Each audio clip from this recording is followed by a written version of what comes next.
Hello students, स्वागत है आपका हमारे चैनल पर। आज हम आपके लिए फिर से एक नई वीडियो लेकर आ गए हैं। आज की क्लास में हम सीबीएसई क्लास 11 पॉलिटिकल साइंस के चैप्टर नंबर 3 का थर्ड पार्ट करने वाले हैं। इससे पहले हमने इस चैप्टर के ऑलरेडी 2 पार्ट किए हुए हैं और पिछली वीडियो में हमने इस चैप्टर का ये वो वाला टॉपिक किया था जिसमें हमने देखा था कि जो इलेक्शन सिस्टम है इंडिया का, जो इलेक्शन प्रोसेस है इंडिया का, वो किस तरीके का है। मींस इंडिया में इलेक्शन जो होते हैं वो किस तरीके से होते हैं, जिसमें हमने जो है लोकसभा के इलेक्शन को डिटेल में कवर किया था, जिसमें हमने देखा था कि लोकसभा के इलेक्शन किस तरीके से होता है। साथ में हमने एक छोटा सा टॉपिक भी किया था कि इंडिया में एफपीटीपी सिस्टम को ही क्यों अडॉप्ट किया गया, क्योंकि लोकसभा में जो इलेक्शन होते हैं वो किसके थ्रू होते हैं, एफपीटीपी सिस्टम के थ्रू। आज की क्लास में हम उसी टॉपिक का सेकंड वाला पार्ट करेंगे, जिसमें हम देखेंगे कि इंडिया में राज्यसभा के चुनाव कैसे होते हैं, राज्यसभा के इलेक्शन इंडिया में कैसे होते हैं, उसको डिटेल में करेंगे। और मैं गारंटी देता हूं कि अगर आपको ये वाला टॉपिक पढ़ लिया आपने, ये वीडियो देख लिया आपने, तो आपको बहुत आसानी समझ में आ जाएगा कि इंडिया में जो राज्यसभा के इलेक्शन है वो कैसे होते हैं। इसमें कोई भी दिक्कत वाली बात ही नहीं है, बहुत ईजी है समझना। ठीक है, तो आइए समझते हैं कि इंडिया में राज्यसभा के इलेक्शन कैसे होते हैं। लेकिन इस टॉपिक को करने से पहले जो है आपको राज्यसभा का स्ट्रक्चर पता होना चाहिए कि राज्यसभा होता क्या है, राज्यसभा में कितने मेंबर्स होते हैं, उनका चुनाव कितने साल के लिए किया जाता है, ये सारी चीजें। तो देखो, जो राज्यसभा है ना,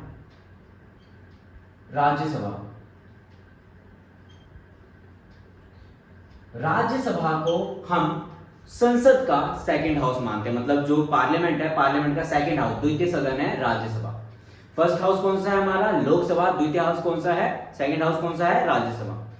अब इस राज्यसभा में जो टोटल मेंबर्स होते हैं, ठीक है, टोटल मेंबर्स वो होते हैं 250। मतलब हम राज्यसभा में कितने मेंबर्स को चुनते हैं, 250 मेंबर्स को, जिसमें से 238 जो है वो स्टेट लेजिस्लेटिव असेंबली के द्वारा चुना जाता है और 12 जो मेंबर्स होते हैं वो राष्ट्रपति के द्वारा चुने जाते हैं, अलग अलग फील्ड से। जैसे शिक्षा के क्षेत्र में कोई बहुत आगे निकल गया तो वहां से, या फिर खेल के क्षेत्र में हो गया, या साहित्य के क्षेत्र में हो गया। ठीक है, तो इन सारी फील्ड से जो है 12 मेंबर्स राष्ट्रपति जो है अपनी मर्जी से चुन सकता है। बाकी 238 मेंबर स्टेट लेजिस्लेटिव असेंबली के द्वारा चुने जाते हैं। स्टेट लेजिस्लेटिव असेंबली क्या होता है मैं अभी समझाऊंगा आपको, लेकिन उससे पहले आप जान लो कि जो इनका इलेक्शन होता है वो कितने साल के लिए होता है। इनका इलेक्शन होता है 6 साल के लिए। ठीक है, मतलब ये कितने साल के लिए चुने जाते हैं, 6 साल के लिए। राज्यसभा के मेंबर्स का इलेक्शन 6 साल के लिए होता है। लेकिन आपको ये जान के हैरानी होगी कि ये जो 6 साल का इलेक्शन तो इनका होता है, लेकिन राज्यसभा के इलेक्शन कब होते हैं पता है, राज्यसभा के इलेक्शन होते हैं हर 2 साल में। समझ में आ गया, हर 2 साल में राज्यसभा के इलेक्शन होते हैं। और सबसे मजेदार बात पता है क्या है, सबसे मजेदार बात यह है कि हर 2 साल में जो इसके मेंबर्स होते हैं ना, वो अपना 6 साल का कार्यकाल पूरा करके निकलते हैं। 6 साल का कार्यकाल पूरा करके निकलते हैं। ये भी मैं आपको अभी समझाऊंगा कि किस तरीके से जो है राज्यसभा के मेंबर 2 साल में 6 साल का कार्यकाल पूरा करके निकलते हैं। ये बहुत इंटरेस्टिंग टॉपिक है और आपको पढ़ने में भी बड़ा मजा आएगा। लेकिन उससे पहले हम ये जान लेते हैं कि स्टेट लेजिस्लेटिव असेंबली कौन होता है। मतलब स्टेट लेजिस्लेटिव असेंबली क्या होती है, राज्य विधानसभा क्या होती है, तभी तो आपको समझ में आएगा कि राज्यसभा का चुनाव करता कौन है। तो सबसे पहले आप ये जान लो कि राज्यसभा का चुनाव इलेक्शन करता कौन है। देखो, ये जो स्टेट लेजिस्लेटिव असेंबली है, स्टेट लेजिस्लेटिव असेंबली, इसको हम हिंदी में बोलते हैं राज्य विधानसभा। मींस जो राज्यसभा के मेंबर्स को चुना जाता है, ठीक है, ये जो 250 मेंबर चुने जाएंगे वो किसके द्वारा चुने जाएंगे, वो चुने जाएंगे राज्य विधानसभा के द्वारा। इतना क्लियर हो गया। अब क्वेश्चन ये आता है कि स्टेट लेजिस्लेटिव असेंबली होता कौन है। ठीक है, ये क्या होता है, ये कौन सी बॉडी होती है जो राज्यसभा के इलेक्शन का चुनाव करती है। ओके, देखो, आपने स्टेट की गवर्नमेंट के बारे में सुन रखा होगा और आपको यह भी शायद पता होगा कि हर स्टेट की अपनी एक गवर्नमेंट होती है। जैसे यूपी की अपनी एक गवर्नमेंट है, जैसे बिहार की अपनी एक गवर्नमेंट है, जैसे केरल की अपनी एक गवर्नमेंट है। ठीक है, जिस तरीके से आंध्र प्रदेश की अपनी गवर्नमेंट है, ठीक इसी तरीके से जो टोटल हमारे कंट्री में टोटल 28 स्टेट है, 28 राज्य है, उन सबकी अपनी अपनी गवर्नमेंट होती है। और वो जो स्टेट होता है वो अपने ही स्टेट के लिए लॉ एंड ऑर्डर बनाता है। फॉर एग्जांपल जैसे यूपी की गवर्नमेंट है, तो यूपी की गवर्नमेंट अपने जो राज्य है यूपी के लिए लॉ एंड ऑर्डर बना सकती है, उसके पास ये अधिकार है। लेकिन ये लॉ एंड ऑर्डर बनाएगा कौन? तो वो लॉ एंड ऑर्डर बनाएगा यूपी की गवर्नमेंट, यूपी की अपनी गवर्नमेंट, मतलब योगी आदित्यनाथ और उसके उनके साथ के जितने भी एमएलए हैं। तुमने एमएलए का नाम सुन रखा होगा ना, एमएलए की फुल फॉर्म क्या होती है? Members of legislative assembly. तो ये जो एमएलए चुने जाते हैं, ठीक है, और ये जो हमारे चीफ मिनिस्टर चुने जाते हैं, ये सभी के सभी किसका पार्ट होते हैं? ये सभी के सभी स्टेट लेजिस्लेटिव असेंबली का ही पार्ट होते हैं। तो स्टेट लेजिस्लेटिव असेंबली में कौन लोग होते हैं? स्टेट लेजिस्लेटिव असेंबली में सारे एमएलए, चीफ मिनिस्टर, ये सभी स्टेट लेजिस्लेटिव असेंबली का ही पार्ट होते हैं। समझ में आ गया? तो मतलब जो स्टेट की गवर्नमेंट होगी, स्टेट की गवर्नमेंट जो लॉ एंड ऑर्डर बनाती है, वही हमारी जो है स्टेट लेजिस्लेटिव असेंबली होगी। ठीक है, इतना समझ में आ गया? और यही स्टेट लेजिस्लेटिव असेंबली राज्यसभा के मेंबर को चुनेगी। अब हम ये जानेंगे कि जो राज्यसभा के चुनाव होते हैं वो कितने साल में होते हैं। तो राज्यसभा के चुनाव जो होते हैं वो हर 2 साल में होते हैं। देखो, लोकसभा के चुनाव जब हमने करे थे तो हमने क्या बताया था कि जो लोकसभा के इलेक्शन होते हैं वो हर 5 साल में होते हैं। लोकसभा के इलेक्शन 5 साल में होते हैं, लेकिन राज्यसभा के इलेक्शन हर 2 साल में होते हैं। और हर 2 साल में जो इसके मेंबर्स हैं, ठीक है, जो 250 के 250 मेंबर्स हैं, वो अपना 6 साल का कार्यकाल पूरा करके निकलते हैं। ठीक है, समझ में आया? ये है ना, एक मजेदार बात है ना कि किस तरीके से जो राज्यसभा के मेंबर्स हैं वो 2 साल में 6 साल का कार्यकाल पूरा करके निकलते हैं। तो क्या ये कोई मैजिक है? नहीं, ये कोई मैजिक नहीं है, लेकिन मैजिक की तरह ही है। जब आप दूसरों से एक क्वेश्चन पूछोगे ना तो उनको ये मैजिक ही लगेगा कि किस तरीके से जो राज्यसभा के मेंबर्स है वो 2 साल में 6 साल का कार्यकाल पूरा करके निकलते हैं। तो आइए हम जानते हैं कि किस तरीके से जो राज्यसभा के मेंबर्स हैं वो हर 2 साल में अपना 6 साल का कार्यकाल पूरा करके निकलते हैं। तो ना इसके लिए हमारे कॉन्स्टिट्यूशन में ना एक प्रोविजन, हमारे संविधान में ये प्रोविजन किया गया है, ये प्रावधान किया गया है कि जो राज्यसभा के इलेक्शन होंगे वो तो 2 साल में होंगे, लेकिन 2 साल में हम पूरे के पूरे 250 मेंबर्स को नहीं चुनेंगे। हम 250 मेंबर्स को एक साथ नहीं चुनेंगे। हमने लोकसभा के इलेक्शन में क्या देखा था कि लोकसभा में हम टोटल 543 मेंबर्स को चुनते हैं और उनका इलेक्शन 5 साल में होता है। तो 5 साल में वो 543 मेंबर्स एक साथ में अपना कार्यकाल पूरा करते हैं और एक साथ में ही वो गिरते हैं। लेकिन राज्यसभा के इलेक्शन में ऐसा नहीं होता है। राज्यसभा के इलेक्शन में 2 साल में जो इलेक्शन होते हैं उसमें 250 मेंबर्स एक साथ नहीं चुने जाते हैं। कितने मेंबर्स चुने जाते हैं? सिर्फ और सिर्फ 1/3 मेंबर चुने जाते हैं एक बार में। मतलब 250 में से कितने मेंबर चुने जाते हैं 2 साल में? 1/3 मेंबर। हम एग्जांपल के तौर पे मान के चलते हैं कि 250 का जो 1/3 है वो है 83। ठीक है, तो हर 2 साल में कितने मेंबर को चुनेंगे? हम 83 मेंबर्स को चुनेंगे। इतना समझ में आ गया? अब हम ये जानते हैं कि जो राज्यसभा में 6 साल का जो टाइम पीरियड होता है एक मेंबर वो कैसे पूरा करता है, क्योंकि इलेक्शन तो 2 साल में होते हैं। तो आइए इस मैजिक को भी देखते हैं। लेकिन आप थोड़ा फोकस करके, थोड़ा सा दिमाग लगा के थोड़ा समझने की कोशिश करना कि ये हो क्यों रहा है। जिस टाइम पे हमारा देश आजाद हुआ, ठीक है, जिस टाइम पे हमारा देश आजाद हुआ 1947 में, उस समय हमारे राज्यसभा में एक भी मेंबर नहीं था। राज्यसभा का इलेक्शन फर्स्ट टाइम कब हुआ? 1952 में। उसमें राज्यसभा पूरी खाली थी। तो सबसे पहला काम क्या कर रहा था? हमें ये 250 मेंबर पूरे करने थे। जब तक 250 मेंबर पूरे नहीं होंगे तब तक हम हटाएंगे कैसे? तब तक हम 1/3 मेंबर का इलेक्शन बार बार करेंगे कैसे? सबसे पहला काम क्या होगा? सबसे पहला काम होगा 250 मेंबर्स को फुलफिल करना। तो क्योंकि अभी राज्यसभा पूरी खाली है, तो 1952 में जब इलेक्शन हुए राज्यसभा के, तो हमने कितने मेंबर को चुना? 1/3 मेंबर। 1/3 मेंबर कितने हो गए? 83 मेंबर्स। इतना समझ में आ गया आपको? ओके, अब मैंने क्या बताया तुम्हें कि इलेक्शन कितने साल में होने हैं? इलेक्शन होने हैं 2 साल में। तो अगले इलेक्शन कब होंगे? अगले इलेक्शन होंगे 1954 में। कितने मेंबर को चुनेंगे हम चुनेंगे 83 मेंबर्स को। 1/3 की बात हो रही है ना, 1/3 मेंबर को चुनेंगे। लेकिन तुम क्या देखोगे, तब तक इसके जो हैं 2 साल पूरे हो चुके हैं। 1954 में ये जो मेंबर चुने गए 83 मेंबर्स, इनके कितने साल पूरे हो गए? 2 साल पूरे हो गए।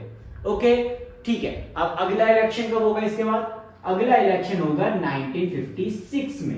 1956 में जो इलेक्शन होंगे उसमें हम कितने मेंबर चुनेंगे?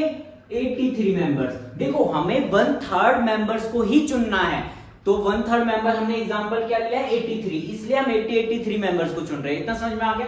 तो जब 1956 में जब हम 83 मेंबर्स को चुनेंगे तो तुम पहले देखो कि अब जो इनका जो पूरा कोटा है वो कितना हो गया है, वो हो गया है 249, ऑलमोस्ट मान के चलो 250 के आसपास का कोटा। तो इस टाइम पे तुम क्या देखोगे कि अब राज्यसभा फुल हो चुकी है। लेकिन उसके साथ तुम क्या देखोगे कि जब 1956 में इलेक्शन होंगे तो ये जो 83 मेंबर्स है इनका जो टाइम पीरियड है वो 4 साल का हो चुका है। ये जो मेंबर चुने गए हैं इन्होंने कितने साल शासन कर लिया है, इन्होंने 4 साल शासन कर लिया है। ओके, अब जब अगले इलेक्शन होंगे, अगले इलेक्शन कब होंगे 1958 में अगले इलेक्शन होंगे, हम कितने मेंबर्स को चुनेंगे 1/3 मेंबर को, कितने होंगे वो 83 मेंबर्स। इतना समझ में आ गया आपको 83 मेंबर्स। लेकिन अब क्या होगा, अब क्या होगा, हमने 250 का कोटा तो पहले ही पूरा कर लिया। तो तुम क्या देखोगे जब अगले इलेक्शन होंगे ना तो ये जो मेंबर्स होंगे 83 इनका 6 साल का कार्यकाल पूरा हो चुका है। अब तक 6 साल का कार्यकाल इनका पूरा हो चुका है। तो क्या होगा, इन मेंबर्स को अब जो है हटा दिया जाएगा क्योंकि इनका 6 साल का टाइम पीरियड पूरा हो गया। तो अब ये मेंबर अपनी पोस्ट से हट जाएंगे और उनकी जगह पर न्यू मेंबर्स को इलेक्ट किया जाएगा। कितने मेंबर्स को 83 मेंबर्स को। इतना समझ में आ गया। देखो तब तक इसके भी जो है 4 साल को, जब अगले इलेक्शन होंगे ना 1958 में, तब तक इसके भी जो है 4 साल का कार्यकाल पूरा हो चुका होगा। ठीक है, फिर जब अगले इलेक्शन होंगे 1960 में तो तुम क्या देखोगे, इसका 6 साल का कार्यकाल पूरा हो चुका होगा। तो मतलब ये जो है प्रोसेस फिर आगे चलता जाएगा और इसी तरीके से तुम देखोगे कि हर 2 साल में जो है राज्यसभा के मेंबर अपना 6 साल का कार्यकाल पूरा करते हैं। देखो मैं दोबारा से एक बार समझा देता हूं कि फर्स्ट टाइम पे जब इलेक्शन हुए राज्यसभा के तो फर्स्ट टाइम में हमने 83 मेंबर्स को चुना।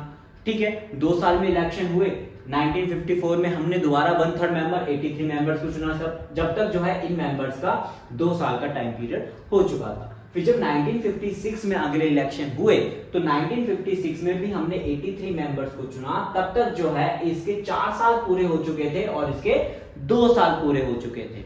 ठीक है, फिर जब अगली बार हमने इलेक्शन के 1958 में तो तब तक इसके 6 साल पूरे हो गए, इसके 4 साल पूरे हो गए और इसके 2 साल पूरे हो गए। इतना समझ में आ गया। अब जब इसके 6 साल पूरे हो गए तो इसको सत्ता से हटा दिया जाएगा और न्यू मेंबर्स को इलेक्ट कर लिया जाएगा।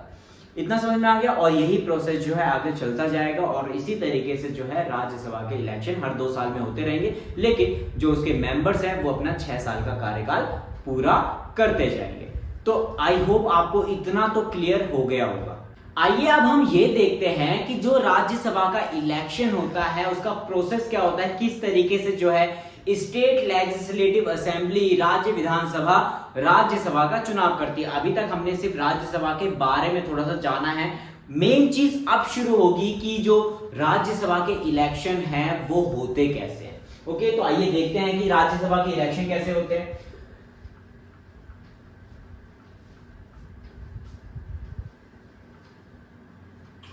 देखो जो राज्यसभा के इलेक्शन होते हैं वो होते हैं पीआर सिस्टम के थ्रू। हमने पीआर सिस्टम और एफपीडीपी सिस्टम इससे पहले कर रखा है ना।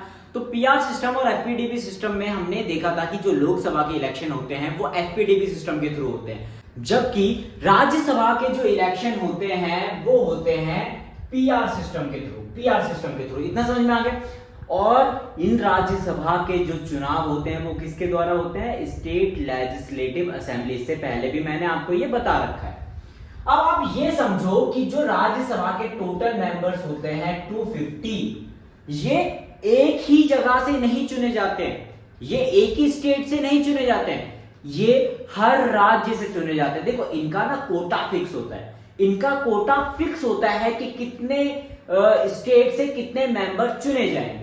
ये जो 250 मेंबर्स होते हैं इनका कोटा फिक्स होता है कि कितने स्टेट से कितने मेंबर चुने जाएंगे। मतलब इंडिया में अगर टोटल 28 स्टेट है तो हर स्टेट से राज्यसभा के मेंबर्स चुने जाएंगे, लेकिन कितने मेंबर्स चुने जाएंगे ये डिसाइड करेगा उनकी पॉपुलेशन के ऊपर। मींस जिस स्टेट की पॉपुलेशन, जिस राज्य की पॉपुलेशन ज्यादा होगी वहां से हम ज्यादा मेंबर को चुनेंगे लोग राज्यसभा में, और जिस स्टेट की पॉपुलेशन कम होगी वहां से हम कम मेंबर को चुनेंगे राज्यसभा में। एग्जांपल के लिए अगर यूपी की पॉपुलेशन सबसे ज्यादा है हमारे कंट्री में तो यूपी से हम सबसे ज्यादा लोगों को चुनेंगे, और सिक्किम की पॉपुलेशन जो है सबसे कम है, तो सिक्किम से हम सबसे कम लोगों को चुनेंगे राज्यसभा के चुनाव में। इतना समझ में आ गया?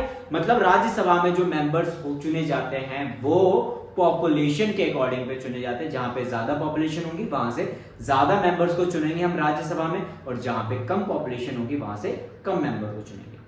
ठीक है, अब आइए हम देखते हैं कि इलेक्शन का प्रोसेस क्या होता है। हम एक स्टेट का एग्जांपल लेते हैं जिससे आपको ये अच्छे से क्लियर हो जाएगा कि किस तरीके से जो है स्टेट से राज्यसभा में मेंबर चुन के भेजे जाते हैं। देखो, मान लो एक स्टेट है राजस्थान, और इस बार राजस्थान से कितने मेंबर को चुना जाना है? 4 मेंबर को चुना जाना है। कितने मेंबर चुन के भेजे जाएंगे राजस्थान से? 4 मेंबर को चुन के भेजे जाएंगे। और राजस्थान के जो total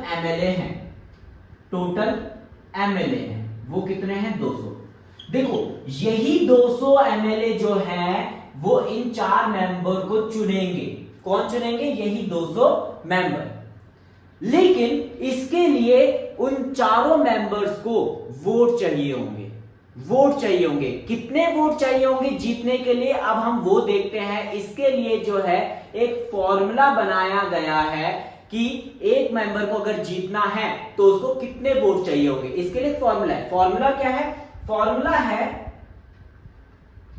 total member of MLA upon में टोटल मेंबर ऑफ विनर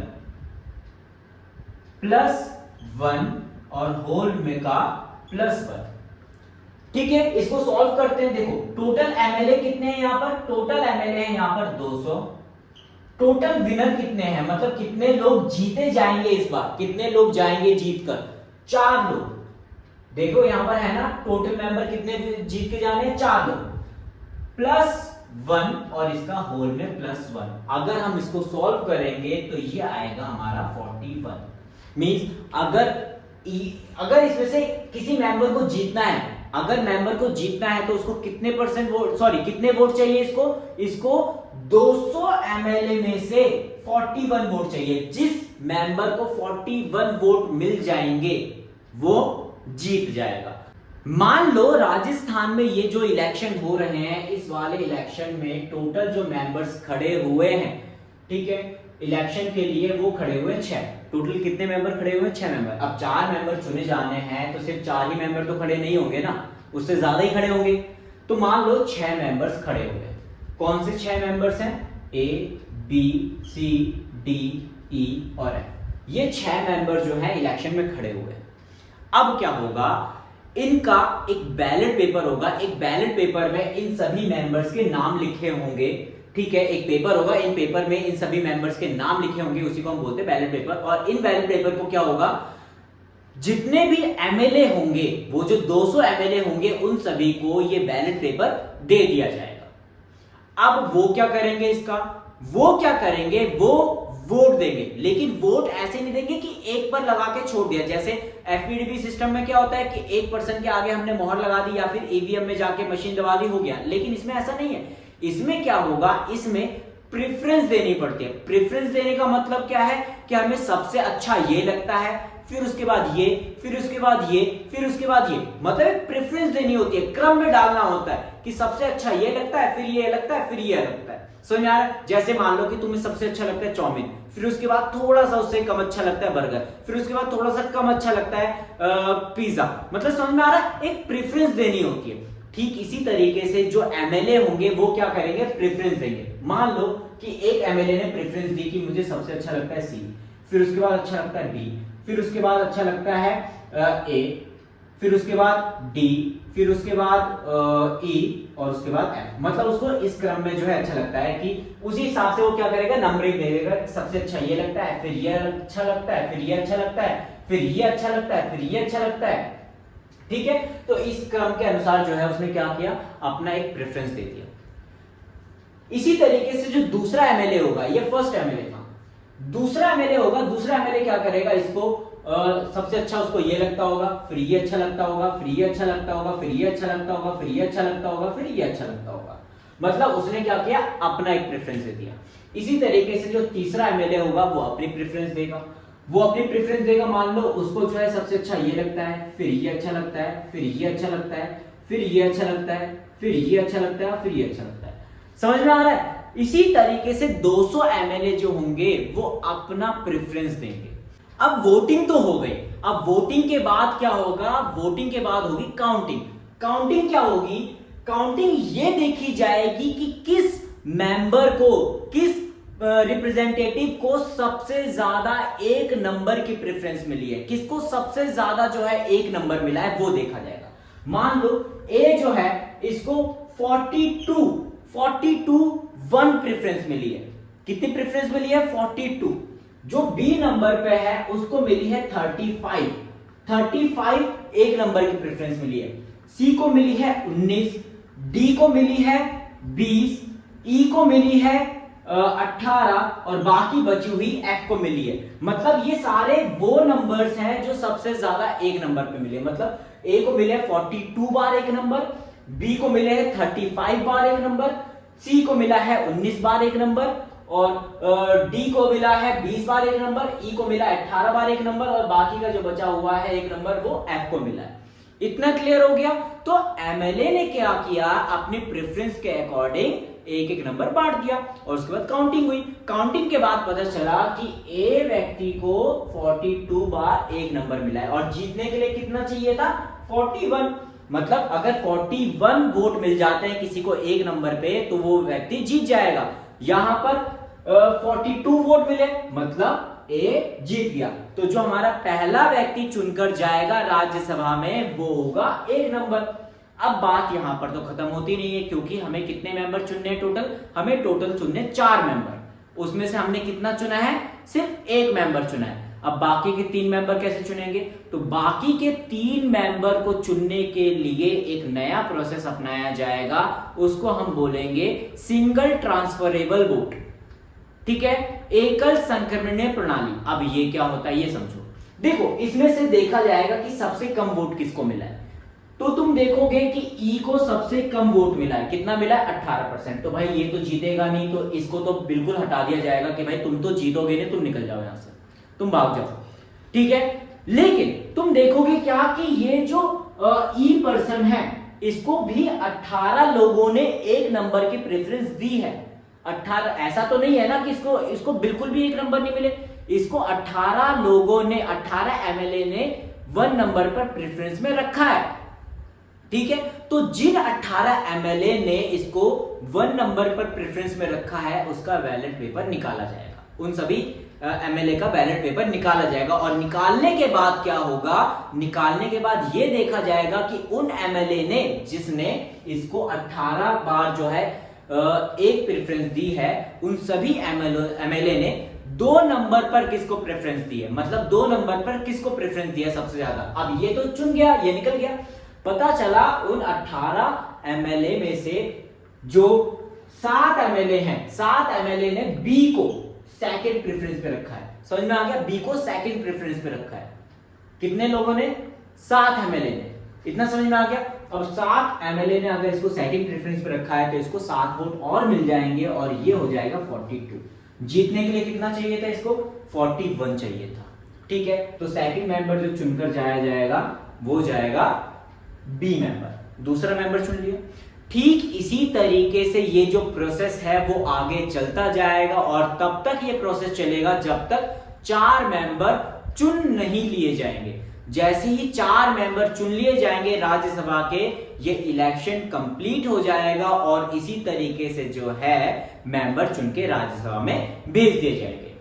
तो आपको समझ में आ गया कि किस तरीके से जो है राज्यसभा के मेंबर चुने जाते हैं। आई होप आपको अच्छे से समझ में आ गया होगा। तो हमने आज की क्लास में क्या देखा? हमने आज की क्लास में देखा कि राज्यसभा का स्ट्रक्चर कैसा होता है, किस तरीके से जो है वहां पर मेंबर चुने जाते हैं, मेंबर कितने होते हैं, कितने साल के लिए चुने जाते हैं वो। फिर हमने पूरा इलेक्शन प्रोसेस देखा कि किस तरीके से इलेक्शन होते हैं। ठीक है, ये ध्यान रखना है आपको कि राज्यसभा के इलेक्शन पीआर सिस्टम के थ्रू होते हैं। तो ये जो है हमारा इंडिया का पीआर सिस्टम ही है। इस तरीके से इंडिया में पीआर सिस्टम को अपनाया जाता है। तो आई होप आपको आज की वीडियो अच्छे से समझ में आ गई होगी। अगर आपको कोई डाउट होगा तो आप हमें कमेंट करके बता सकते हैं। आपके डाउट को जो है जल्द से जल्द सॉल्व कर दिया जाएगा। मिलते हैं नेक्स्ट वीडियो में नए टॉपिक के साथ में, तब तक के लिए बने रहिए हमारे साथ। Thank you.